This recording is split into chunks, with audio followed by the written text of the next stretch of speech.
अशफाक तोला साहब, care taker setup, economy गड़बड़ हो गई, इकोनॉमी के मामलात खराब, पाकिस्तान स्टॉक एक्सचेंज के अंदर 6 साल की टॉप तरीन सतह के ऊपर रहने के बाद 49,000 पॉइंट्स के ऊपर रहने के बाद हम आज तकरीबन 45,000 पॉइंट्स के ऊपर गिर गए हैं। इन्वेस्टर का ट्रस्ट खो चुका है।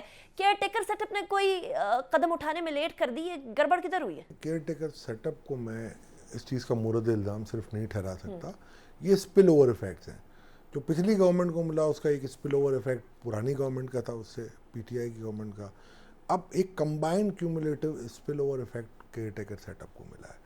और ये मैं आपको बताता हूँ, 49,000 पॉइंट जब आपने कहा था तो एक रे ऑफ होप थी लोगों को कि डॉलर कंट्रोल में आएगा, आईएमएफ की वजह से जो प्रोग्राम हमारे चल रहे हैं इसकी वजह से हमारी डिफ़ॉल्ट ख़त्म हो जाएगी, रेटिंग इंप्रूव होगी, हमारे लिए सोर्सेज ऑफ फंड शुरू हो जाएंगे। स्टॉक एक्सचेंज के लिए एक पूरा एक प्रपोजल बना था। आपको पता होगा, अब ये खैर तो ये अखबारों में आ गया है कि circular debt, gas circular debt की उन्होंने कहा था जी डिविडेंड के थ्रू हम उसकी सेटलमेंट करेंगे to the extent of 450 billion rupees.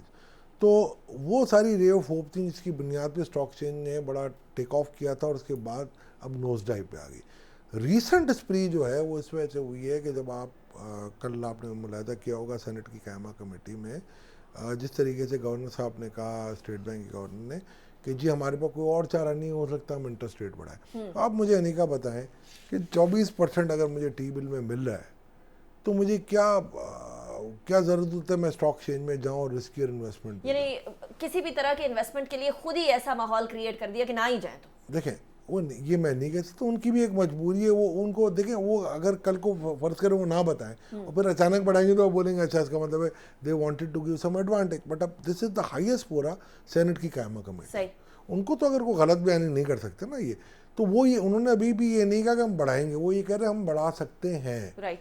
तो अब जाहिर बात है आज मेरा ख्याल है सेलिंग आई है मार्केट में ठीक ठाक किस्म की, और इसके बाद मेरा ख्याल है अब ये थोड़ा सा और केयरफुली लेके चलना पड़ेगा इनको। कैसे केयरफुली लेकर चलना पड़ेगा तोला साहब? देखें, एक तो आपका इसका इम्पैक्ट आज पड़ गया 1200 और सम पॉइंट से, आप एंड में मार्केट की गिरावट आई 1242 point, if I am not wrong.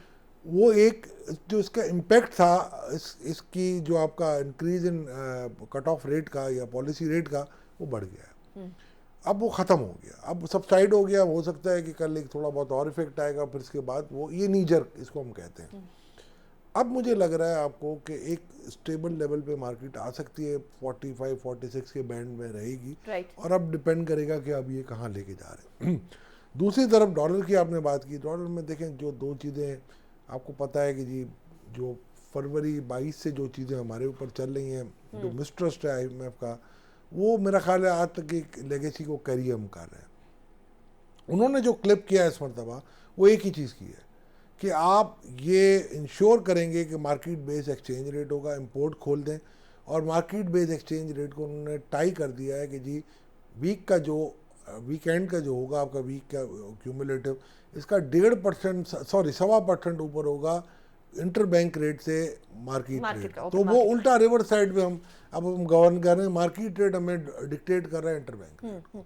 तो ऐसी सिचुएशन में तोला साहब फिर तो ये हो गया ना कि ये डॉलर को तो हम अब रोक नहीं सकते क्योंकि ये मार्केट पे चला गया। नहीं, इतना भी वो बीच में तो ये बातें भी हो रही थी कि इसको कंट्रोल कर लें वापस से। नहीं, कंट्रोल नहीं हो सकता। आप IMF के एग्रीमेंट में एक मरतबा आपने वो एग्रीमेंट तोड़ के आपने देख लिया भुगत आप नहीं भुगत सकते। आपको अब मिनिमम आप एक कमिटमेंट दे चुके हैं, आपको करना। But there are certain other ways and means of doing, which are like आप कंट्रोल करें जो स्मगलिंग हो रही है आपकी डॉलर की, जिस तरीके से बाकी एक्सचेंज कंट्रोल होते हैं, आप काउंटर वेलिंग ड्यूटीज लगाएं, आप स्मगलिंग को कर्व करें ना। आप देखें आपके कितने टैक्सेस इसमें ज़ाया हो रहे हैं।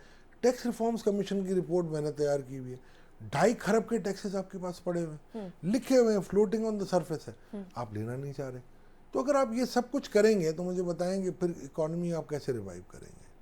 अच्छा तोला साहब, मुझे इस टाइम पर ये बताएं कि एक तरफ तो हम लोगों के बिजली के बिल बहुत शदीद हैं क्योंकि मैंने नेक्स्ट टॉपिक भी ये डिस्कस कर रहा है, दूसरी तरफ कैपेसिटी सरचार्ज हमारी बड़ी चली जा रही है क्योंकि डॉलर इंक्रीज हो रहा है, हमारा जो कर्जा है वो भी बड़ी चली जा रहा है और हमारी इकोनॉमी परफॉर्म नहीं कर पा रही है। इसको अब हम लोगों को वो क्या कहते हैं जिसको बिजली के झटके देने पड़ेंगे। बिजली का झटका अगर देना हो तो कौन सा झटका दे सकती है? केयर टेकर सेटअप के पास तो बहुत ज़्यादा कोई अथॉरिटी तो है नहीं, लेकिन ये क्या कर सकते हैं? देखिए इनके पास अथॉरिटी है 230 आर्टिकल जॉब के अंदर चेंज होने के बाद, देखिए है, मगर उनको भी बड़ा रैशनली फूंक के चल रहा है। Right. क्योंकि जो ये ले करेंगे वो आने वाली गवर्नमेंट को कैरी करना है, तो उनको भी बड़ा थिन मार्जिन है, और थिन मार्जिन पे इनको ग्राउंड रियलिटीज़ को देख के, ग्राउंड रियलिटीज़ के एक्सपर्ट को बिठा के आपको करना पड़ेगा।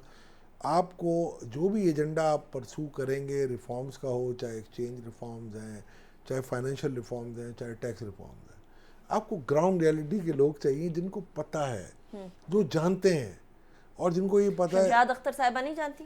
नहीं, उनकी मैं बात ही नहीं कर रहा, मैं तो रिफॉर्म्स की बात कर रहा हूँ। लेकिन मैडम वज़ारत देखिए, ख़ज़ाना ये तो पाकिस्तान के एनवायरनमेंट में पहले भी रह चुकी हैं, ऐसी बात नहीं है, और स्टेट बैंक की गवर्नर रही हैं माशाल्लाह, पहले केयर टेकर सेटअप में भी रही हैं, दोबारा आई हैं, और उन्होंने मेरा ख्याल है एक व्लॉग भी किया आज के जी कि मेरे स्टेटमेंट को मिसकोट किया गया था, वो ये कह रही हैं। मगर अब देखें, चैलेंजिंग तो है ना, ये तो आप मान लेना, ये तो मैं नहीं कह सकता ना कि दूध और नहर की जो दूध और शहद की नहरें नहीं बहने नहरें बह वाली, रही थी। अभी कोई उम्मीद ना रखें। नहीं, उम्मीद तो बिल्कुल सब्र अगले करें। 5 साल भी ना रखें।